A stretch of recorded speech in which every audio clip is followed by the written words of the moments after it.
Et la halachot, Hazak ou Baruch Rabotai Vesorot Tovot, on est le 24 aujourd'hui, dans le mois d'Adar, Mazal Tov pour le Khatan et Hazak pour Birkat Kohanim, en plus double bénédiction.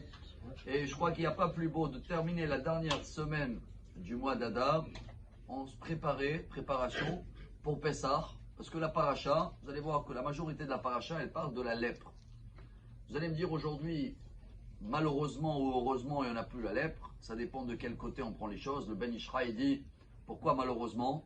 Parce que ça aurait été bien, dès qu'on aurait parlé sur quelqu'un, où la Gemara elle amène la liste, 7 choses, Al-Shibrat Varim le Garim Baim, tout ce qui est Tsarut Ain, quelqu'un qui est radin, il regarde toujours les autres, quelqu'un qui est orgueil, Gassut Arouar, tout ça à l'époque, directement la lèpre, isolation, confinement, pendant minimum une semaine, plus la cérémonie.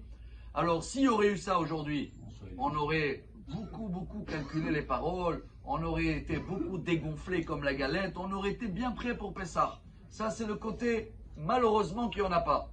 D'un autre côté, vous allez me dire, imaginez-vous que ça revient aujourd'hui, on est tous confinés, hein. Il n'y a plus personne à la synagogue. Alors, qu'est-ce qu'on doit faire? Et voilà, je trouve ce message très beau, c'est le Zohar HaKadosh, Rabbi Shimon Bar Yochai, et on va démarrer la semaine avec, et le Khatan aussi ce soir, qui va démarrer la vie avec. C'est un message qui le concerne et qui nous concerne. Tout le problème, tout Pessah, va nous travailler qu'on arrête à regarder les autres, à parler des autres ou à se croire quelqu'un par rapport à les autres que je peux réparer. Je peux réparer personne. Le Baal Shem Tov dit, chaque défaut que tu vois en face de toi, c'est ton miroir. S'il y a quelque chose à réparer chez toi, plus tu vas essayer de réparer les miroirs en face de toi, et plus tous les miroirs ils vont se casser. À la fin, il n'y a plus personne qui peut te donner des messages. Hop, confinement. Ce qui veut dire, chers amis, dit le Zohar, dans la paracha, après le lépreux qu'il a terminé la cérémonie, il devait amener Velakar, la Kohen, Amitaer, Etz Erez, Ve'ezor, Vushni Tolarat, Veshtet Tziporim. Il prenait un morceau de bois, le cèdre de Liban on l'appelle, le plus grand bois. Et après le hysope, la plus petite plante. Et il prenait 2 oiseaux. Pourquoi il explique Rabbi Shimon Bar Yochai?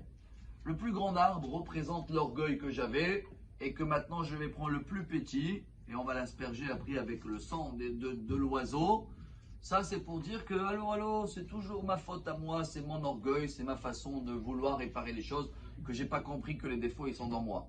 Mais la révolution du Zohar il dit, qu'est-ce qu'on fait avec les oiseaux?